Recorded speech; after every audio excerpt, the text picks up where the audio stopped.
Pada tanggal 15 April 2018, ada satu berita yang sangat menarik mengenai seorang yang bernama John Corcoran.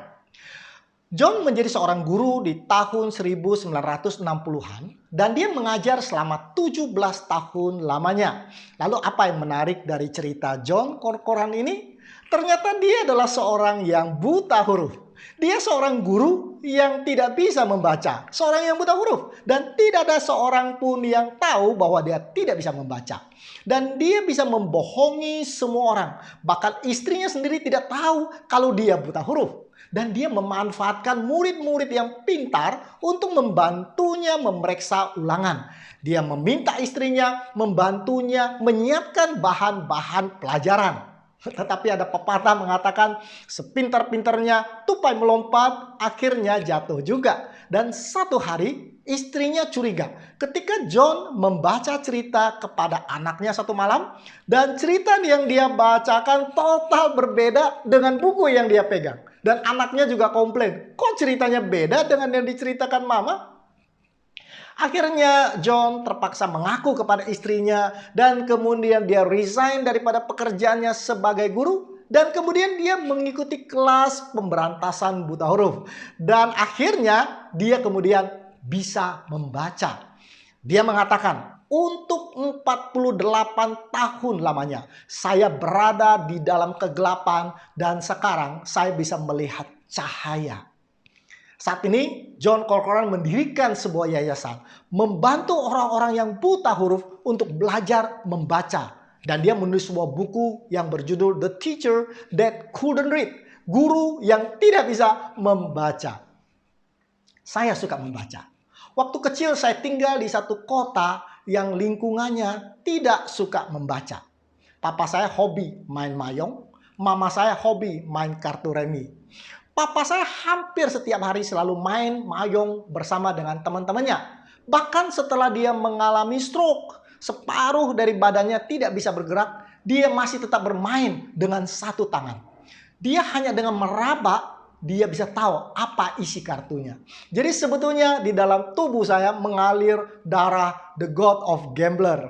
Sekarang saya tidak bertemu dengan Tuhan 40 tahun yang lalu. Barangkali saya sekarang sedang mengadu nasib di kasino, di Genting atau di Makau. Baik, kembali ke soal membaca. Walaupun saya sangat suka membaca, hobi membaca saya tidak dapat tersalurkan karena tinggal di satu kota yang tidak ada toko bukunya. Dan satu-satunya toko buku yang ada di kampung saya, mungkin saya lebih tepat menyebutnya sebagai warung buku. Itu ada di pinggir jalan, dipajang di atas sebuah dipan. Mungkin ada 30 buku di atasnya dan ditutup plastik supaya orang tidak bisa mengambil dan membacanya. Nah, pepatah mengatakan buku adalah jendela kepada dunia, maka seluas meja itulah dunia saya pada saat itu. Nah, sayangnya buku yang ada pun tidak bisa memuaskan dahaga saya membaca. Karena buku-buku yang dipajang itu judulnya teknik sulap, belajar silat tanpa guru, menang catur tanpa bermain, dan lain-lain. Nah, jadi waktu saya ke Jakarta, tamat SMP, saya melanjutkan pendidikan saya SMA di Jakarta. Sepupu saya, Saudara Asrin, mengajak saya ke toko buku yang tidak terlalu besar, hanya sebuah ruko di Senen. Dan sebetulnya dia bisa aja membawa saya ke Gunung Agung, tetapi dia sengaja ingin menciptakan efek klimaks bagi anak kampung seperti saya yang tidak pernah melihat toko buku sebelumnya. Jadi waktu saya masuk ke ruko tempat toko buku itu peristiwa itu sudah 40 tahun yang lalu. Tetapi saya masih ingat dengan sangat jelas. Saya terkagum-kagum melihat satu toko penuh dengan berbagai macam buku. Segala jenis buku ada di situ dengan judul-judul yang beraneka ragam. Dan sebelum hilang rasa kagum saya, kemudian saya dibawa ke toko buku Gunung Agung di Kuitang saat itu. Saudara sekalian, 3 lantai yang begitu luas, penuh dengan rak-rak buku semua. Dan saya hampir pingsan saat itu. Nah, sejak itu toko Gunung Agung menjadi perpustakaan saya. Selama SMA, hampir tiap hari pulang sekolah, saya selalu mampir ke toko Gunung Agung, memuaskan dahaga membaca saya setelah bertahun-tahun puasa. Bagaikan seseorang yang selama ini tinggal di gurun pasir dan sekarang saya bisa melihat danau. Kita tahu bahwa kalau kita ingin tubuh yang sehat, maka yang kita perlu berolahraga, melatih otot-otot kita. Jika kita ingin mempunyai otak yang sehat, kita harus banyak membaca. Karena membaca adalah olahraga bagi otak kita. Membaca bagus untuk otak. Ada satu kutipan mengatakan, dia katakan membaca karena membaca membutuhkan konsentrasi, fokus pada narasi, dan menggunakan imajinasi kita. Dan ya, dikatakan bahwa semua itu memberikan latihan pada otak kita dan dapat membantu kita untuk selalu muda, otak kita maksudnya. Dan membaca secara teratur dapat meningkatkan daya ingat kita, membantu membentuk sinapsis baru yang dapat membantu kita untuk mencegah Alzheimer atau pikun. Baik, tetapi zaman sudah berubah dengan cepat. Sekarang saya sudah jarang ke toko buku. Semua buku yang saya mau baca sudah ada di komputer saya, ada di iPad saya, ada di handphone saya. Dan kalau saya membutuhkan satu topik, saya tinggal search, ada Google. Saya bisa beli buku dari Amazon. Kita mempunyai unlimited resources of knowledge, tapi juga adalah knowledge of good and evil. Nah, kalau dulu saya bingung karena tidak ada buku yang bisa saya baca, sekarang saya bingung buku mana yang harus saya baca duluan. Sangat menarik bahwa kita bisa kurang lebih mengenal seseorang hanya dari buku yang dibacanya. Jika di rumah seseorang ada banyak koleksi buku masakan, pasti yang punya rumah itu suka memaksa. Jika seorang yang bacaannya adalah buku-buku nutrisi dan buku-buku fitness, pastilah dia suka kesehatan. Dan kalau di rumahnya ada banyak buku-buku roh nubuat di perpustakaannya, pasti jago berdebat di jam sekolah Sabat. Saya hanya bercanda. Pastilah dia seseorang yang suka dengan hal-hal yang rohani. Jadi kasih saya lihat buku yang Anda baca. Saya bisa menebak siapa Anda. Kalau di toko buku kita melihat seorang wanita sedang mencari buku di section pendidikan. Kemungkinan itu adalah Ibu Dewi. Karena dia adalah pimpinan sekolah di Makares. Dan kalau ada seorang bapak yang sedang melihat-lihat buku di bagian kesehatan, maka tidak salah lagi dia adalah Pak Asrin, sepupu saya. Walaupun kemungkinan kecil dia akan beli buku itu. Nah, kita bercerita mengenai Pak Asrin Arifin. Kita semua kenal bahwa dia adalah seorang health practitioner, seorang pembicara kesehatan. Sebelum tahun 2000, saya pernah menginap di rumah saudara Asrin dan malam-malam saya dimasakin mie instan pakai microwave. Kata Pak Asrin supaya wangi mie-nya masih tetap tinggal. Saudara bayangkan sudah berapa prinsip kesehatan yang dilanggar saat itu. Makan malam, mie instan, pakai microwave. Dan saudara tahu apa yang merubah saudara Asrin menjadi seorang yang begitu health conscious? Beliau menceritakan bahwa karena satu buku yang berjudul Fit for Life. Buku itu seperti mendobrak semua sinapsis di dalam otaknya, merubah paradigmanya, membuat jaringan neuron yang baru di dalam otaknya, dan pada akhirnya membuahkan sebuah perubahan total di dalam hidupnya. Dan tentu bukan hanya karena buku itu, tetapi buku itulah yang membuka jalan dia kepada kesehatan. Sahabat saya, saudara Nanang Lianilisan, menerima Yesus karena membaca sebuah buku yang berjudul Kerinduan Segala Zaman. Buku itu menceritakan kehidupan Kristus dan meluluhkan hatinya, dan karena sebuah buku, hidupnya berubah. Buku bisa merubah cara kita berpikir dan membentuk pemikiran kita. Buku dapat menuntun kita ke arah yang lebih baik atau sebaliknya menuntun kita menjadi seorang ekstremis yang berbahaya. Buku bisa membuat Anda menjadi seseorang yang mencintai Tuhan atau sebaliknya membuat orang menjadi tidak percaya kepada Tuhan. You are what you read. Saya ingin memberikan nasihat kepada kaum wanita yang masih lajang. Jangan tanya pacar Anda bawa mobil apa, rumahnya di mana. Tanya buku apa yang kamu baca. Dan kalau dia menjawab buku rumah tangga Advent, boleh dilanjutkan. Dalam setahun, Bill Gates dikatakan membaca 50 buku. Tetapi selesai dia membaca 50 buku, sudah ada 600.000 atau sampai 1 juta buku baru yang diterbitkan. Baik, kita dibanjiri dengan informasi, pengetahuan, filsafat, dan masih banyak yang lain dari buku-buku yang ditulis. Pertanyaannya adalah, buku apa yang Anda baca? Buku apa yang akan merubah hidup Anda? Di bulan Mei tahun 1909, di hadapan 328 utusan dari seluruh dunia, Ellen White yang saat itu berusia 81 tahun. Kita ketahui bahwa Ellen White adalah seseorang yang telah menulis 40 buku. Dia menulis 5.000 artikel dan ada 50.000 halaman manuskrip. Dan saat dia berdiri di atas mimbar, memberikan khotbah, yang dia tidak tahu adalah bahwa itu menjadi khotbahnya yang terakhir. Dengan tangan yang gemetar karena usia, dia mengakhiri khotbahnya dengan mengatakan, "Aku merekomendasikan Anda buku ini." Dan dia mengangkat sebuah buku di tangannya. Dan buku yang diangkatnya itu bukan satu dari 40 buku yang ditulisnya. Tetapi dia mengangkat tinggi-tinggi Alkitab dan mengatakan, "I commend unto you this book." Nyonya White merekomendasikan Alkitab kepada kita. Saya yakin kita semua punya Alkitab. Mungkin lebih dari satu. Namun pertanyaannya adalah, apakah Alkitab adalah buku yang berharga di mata kita? Apakah itu buku yang kita suka baca? Apakah Alkitab itu adalah buku yang akan mengubah hidup kita? Ada satu masa di mana orang awam tidak diizinkan untuk membaca Alkitab. Alkitab hanya diterjemahkan ke dalam satu bahasa yang hanya para imam dan pastor yang mengerti. Orang awam tidak cukup suci untuk membacanya dan tidak akan mengerti maksud Allah di dalam tulisannya. Alkitab hanya boleh dibaca dan ditafsirkan oleh para imam.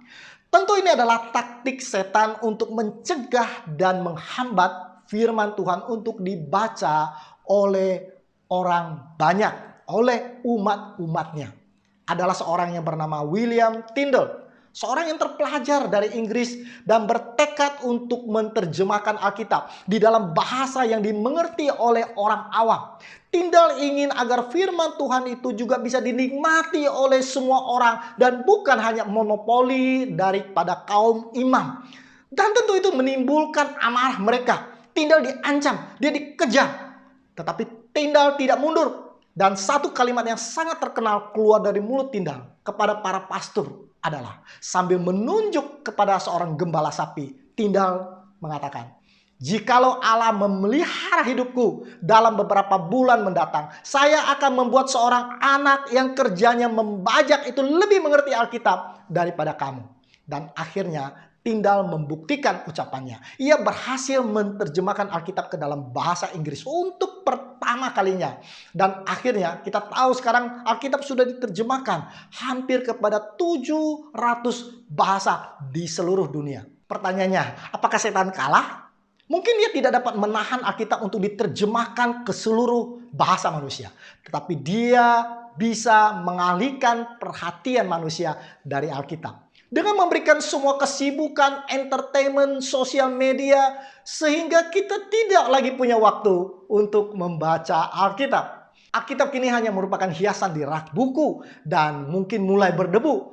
Ada satu video menarik yang saya mau Anda tonton, cerita mengenai negara Tiongkok yang masih melarang penduduknya saat itu untuk membaca Alkitab, sehingga Alkitab harus diselundupkan.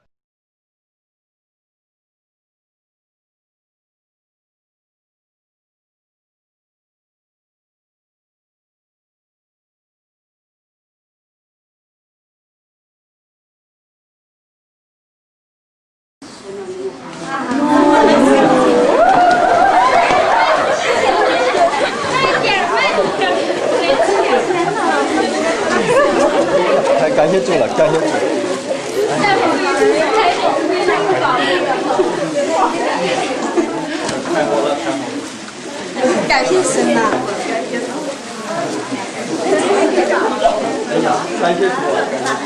感谢是我们太需要的。当我看到这本书，我都看到了那些帮助我们的弟兄姊妹们，他们的血和力带回来的。这是我们教会这个时候最需要的。真是我们最需要的事。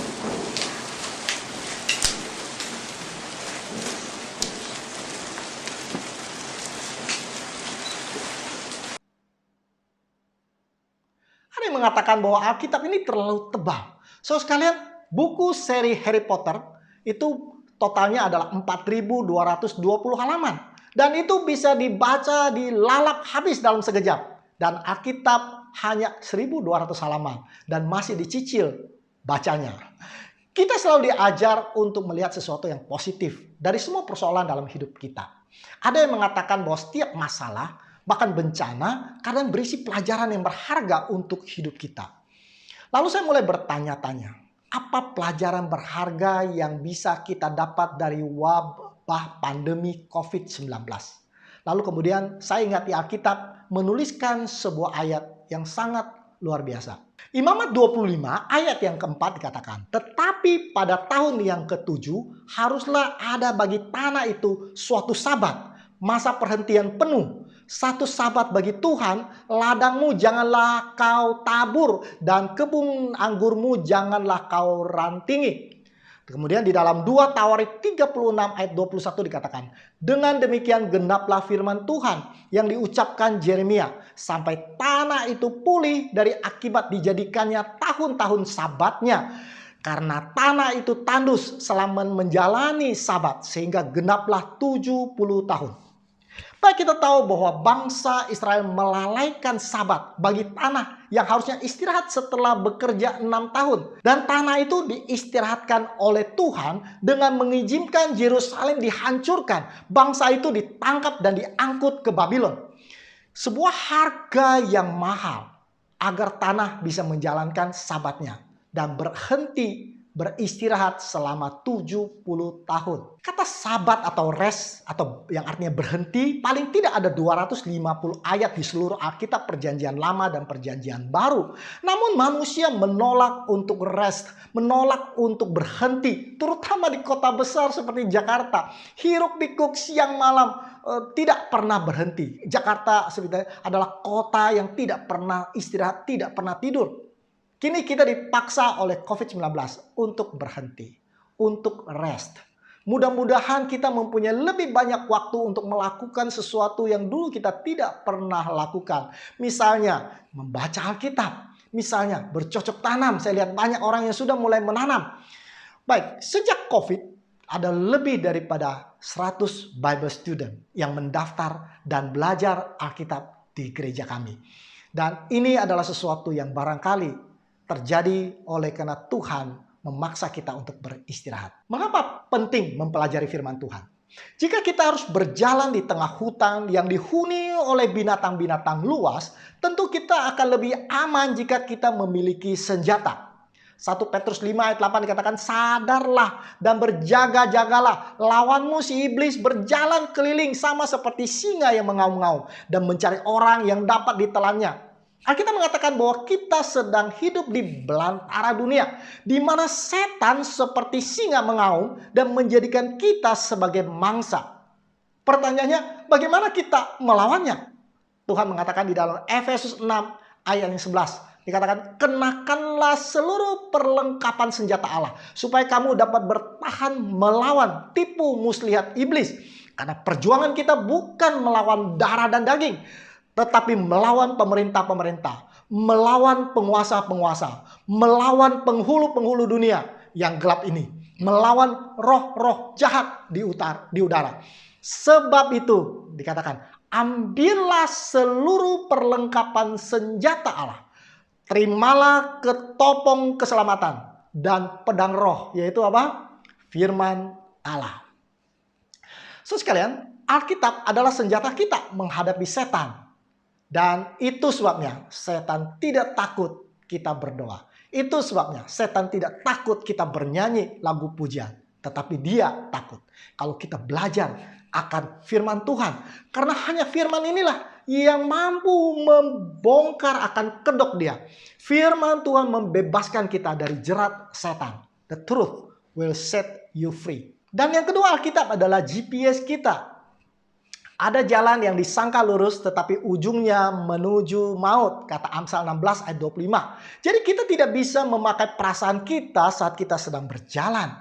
Harus ada alat penolong kita dan alat itu namanya GPS. Nah, GPS adalah alat yang sangat luar biasa untuk orang yang gampang tersesat di jalan seperti saya. Sekarang saya bisa berani kemana saja, bahkan kota yang tidak pernah saya kunjungi sebelumnya. Saya berani datang karena GPS akan menunjukkan jalannya untuk saya. Alkitab adalah GPS kita, penunjuk jalan menuju kepada keselamatan. Baca dan ikuti, trust and obey, maka kita akan sampai kepada tujuannya. Google Map masih bisa menyesatkan kita. Kadang masih ada data jalan yang belum terupdate. Tetapi GPS Alkitab selalu up to date. Walaupun kadang-kadang membawa kita masuk kepada gang-gang yang kecil, jalan yang kecil. Dan secara alami kita lebih suka jalan di jalan yang besar. Tetapi hanya dengan mengikuti GPS kita bisa sampai ke tujuan. Baik, saya ingin berbicara sesuatu yang praktikal. Bagaimana cara kita memulainya? Langkah yang pertama adalah komitmen waktu. Tentukan satu waktu di mana kita mau menghabiskan waktu membaca firman Tuhan ini. Usahakan waktu itu selalu sama setiap hari. Dan waktu di mana Anda tidak akan diganggu oleh pekerjaan yang lain. Misalnya pagi-pagi sebelum Anda memulai semua kegiatan. Ambil waktu 30 menit. Tidak perlu lama-lama, Anda bisa mulai dengan 30 menit sebagai waktu teduh Anda bersama dengan Tuhan. Me time with God. Dan jangan izinkan siapapun mengganggu Anda. Bahkan kalau perlu Anda matikan handphone Anda kunci kamar Anda. Nah, selama 30 menit ini apa yang harus Anda lakukan? Tentu Anda harus mulai dengan doa. Jangan pernah belajar Alkitab tanpa permintaan doa. Hanya Roh Kudus saja yang dapat membuat kita mengerti makna daripada firman Tuhan. Yang akan membantu kita untuk menghidupkan firman itu di dalam kehidupan kita. Jangan kita belajar firman Tuhan itu untuk mengeritik orang lain. Atau untuk berdebat di jam sekolah Sabat. Atau jangan belajar firman Tuhan untuk menjadi bahan khotbah. Wah, ini bagus nih untuk dibagikan ke gereja. Tuhan bilang, no, this is for you. Kita tidak perlu baca juga Alkitab itu sampai 3 fatsal sekaligus. Kecuali Anda super genius. Bacalah satu perikop saja dan mengerti isinya akan lebih penting daripada Anda membaca 3-5 fatsal. Ulang perikop itu sekali lagi. Berdoa, renungkan, bertanya kepada Tuhan. Bagian mana dari hidup saya yang harus saya ubah sehubungan dengan perikop yang saya baca. Setelah itu Anda dapat berdoa lagi. Lalu Anda dapat merenungkan lagi. Izinkan Tuhan berbicara kepada Anda melalui perikop yang Anda baca. Pertanyaan berikutnya adalah mulai dari mana? Anda tidak harus baca Alkitab itu dari Kejadian sampai ke Wahyu. Anda bisa mulai dengan hal yang relevan dengan keadaan atau kondisi Anda saat ini. Jika Anda bergumul dengan penyakit, ya, kemudian Anda punya banyak sekali masalah, Ayub adalah kitab yang terbaik untuk mulai. Kalau Anda ingin punya bahan untuk mendidik anak, baca kitab Amsal. Jika Anda baru pacaran dan ingin pacar Anda lebih mencintai Anda, ajak dia baca Kejadian Fatsal 29. Bagaimana cintanya Yakub untuk mendapatkan Rahel. Kalau mantu Anda kurang hormat kepada Anda, kasih buku Rut. Menceritakan bagaimana kasih antara Naomi dan Rut antara seorang mantu dengan mertuanya. Anda juga bisa baca per topik. Misalnya Anda ingin search mengenai kata takut dan sebagainya. Nah, kalau Anda tidak punya preferences, tidak punya pilihan, maka kitab Yohanes adalah buku yang terbaik bagi kita untuk mulai. Perikop yang pertama dari kitab Yohanes berjudul Firman telah menjadi manusia. Di dalam Yohanes 1 ayat 1 sampai 18. Anda baca, renungkan, berdoa, baca lagi. Lalu bertanya, apa yang Tuhan ingin sampaikan kepadaku melalui perikop ini? Perikop ini dimulai dengan kata pada mulanya adalah firman. Dan kita tahu firman itu adalah Yesus. Tetapi mengapa tidak dikatakan pada mulanya adalah Yesus? Kenapa firman? Apa maksudnya? Apakah maksudnya jika saya ingin lebih dekat mengenal Yesus, maka bukan dengan cara memakai kalung salib, bukan dengan cara memasang foto Yesus yang besar-besar di rumah, bukan dengan cara berdoa di samping patungnya, tetapi ketika kita membaca firman Tuhan dan menghidupkannya. Itu sebabnya dikatakan Yesus sebagai firman. Anda mulai berdialog dengan Tuhan di dalam belajar, bukan hanya sekedar membaca. Dan tentu ini tidak dapat kita lakukan kalau Anda dipaksa untuk membaca sampai 3 fatsal atau 5 fatsal sehari. Kita tidak akan bisa menggali sampai dalam. Dengan membaca per perikop, dengan membacanya berulang-ulang, dengan menggali lebih dalam, dengan berdoa, dengan bermeditasi dengan apa yang sudah kita baca, maka kita akan menemukan banyak hal dari perikop tersebut. Saya berikan contoh seperti cerita mengenai anak yang hilang. Pertama waktu saya baca cerita mengenai anak yang hilang, saya yakin bahwa anak bungsu itu adalah anak yang hilang. Setelah beberapa kali saya membacanya, saya mulai berpikir, jangan-jangan si sulung itulah sebenarnya anak yang hilang. Lalu kemudian saya baca lagi, saya berdoa lagi, saya merenung lagi, dan kemudian saya menyadari, jangan-jangan sayalah anak yang hilang itu. Membaca sejarah Israel adalah contoh yang lain. Saat membaca kisah perjalanan bangsa Israel, tempatkan diri kita bersama dengan mereka yang dipimpin oleh Tuhan sendiri dalam tiang api di malam hari dan tiang awan di siang hari. Dan Tuhan menurunkan mana untuk menjadi makanan mereka. Saya berdoa, saya merenungkan itu. Dan saya merasakan semua ketakutan saya lenyap. Saya membayangkan tiang api dan tiang awan imajinir dari Tuhan memimpin saya dalam kegiatan saya sepanjang hari ini.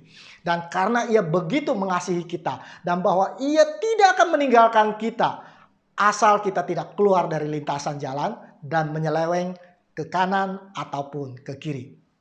Jadi intinya baca, berdoa, renungkan, hayati, maka kisah-kisah di dalam Alkitab itu akan menjadi bagian juga di dalam hidup kita. Mereka tidak lagi hanya sekedar kisah sejarah orang Israel. Mereka tidak saja menjadi peristiwa-peristiwa yang terjadi pada zaman dulu, tetapi juga merupakan sejarah perjalanan kita di dunia ini.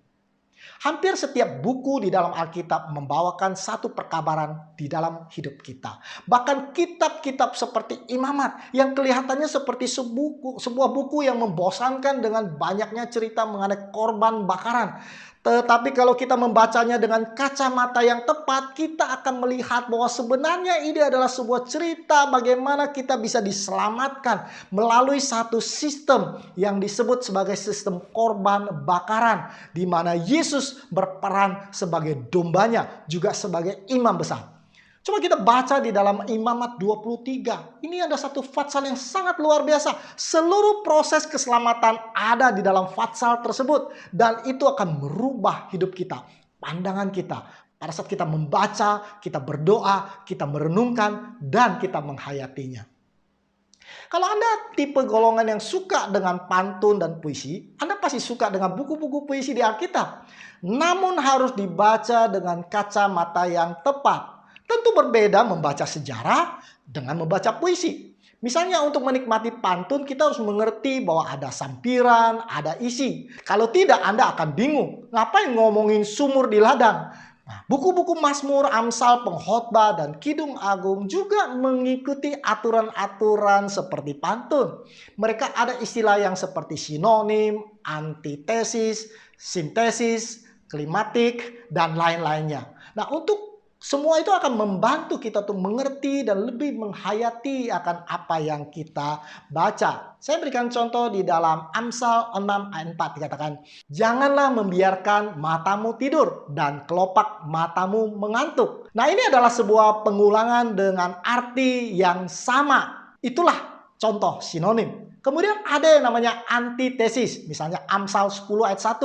Anak yang bijak mendatangkan sukacita kepada ayahnya, tetapi anak yang bebal adalah kedukaan bagi ibunya. Jadi membandingkan antara anak yang bijak dengan anak yang bebal. Kemudian ada yang dinamakan klimatik. Misalnya di dalam Amsal 1 ayat 1. Berbahagialah orang yang tidak berjalan menurut nasihat orang fasik, yang tidak berdiri di jalan orang yang berdosa, yang tidak duduk di dalam kumpulan pencemooh. Anda melihat klimaksnya? Jadi kita lihat ada pola-pola yang diikuti seperti pantun, gurindam, dan lain-lain.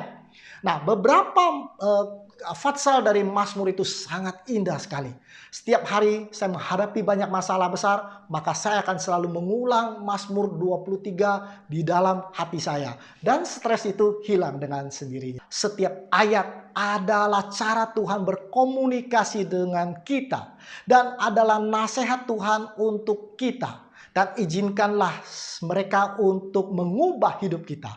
Mari kita awali hari ini dengan membaca buku kasih itu. Alkitab, kata Ellen White, adalah suara Tuhan yang berbicara kepada kita. Seakan-akan kita dapat mendengar dia dengan telinga kita. Pelajarannya harus dianggap sebagai audiensi dengan yang maha tinggi. Jadi Ellen White mengatakan bahwa kita sedang beraudiensi, sedang berbicara bersama dengan Tuhan di hadapan kita. Kita tahu orang-orang berebut untuk beraudiensi dengan Presiden Jokowi. Sementara kita sebetulnya bisa beraudiensi dengan Raja semesta alam melalui meditasi dengan Alkitab setiap pagi.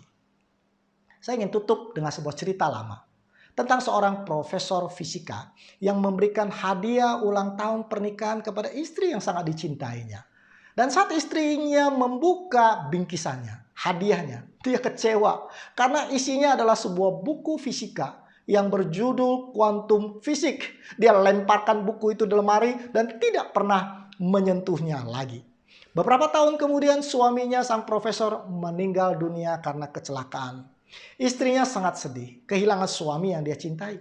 Dia menangis siang dan malam setiap kali dia ingat kepada suaminya.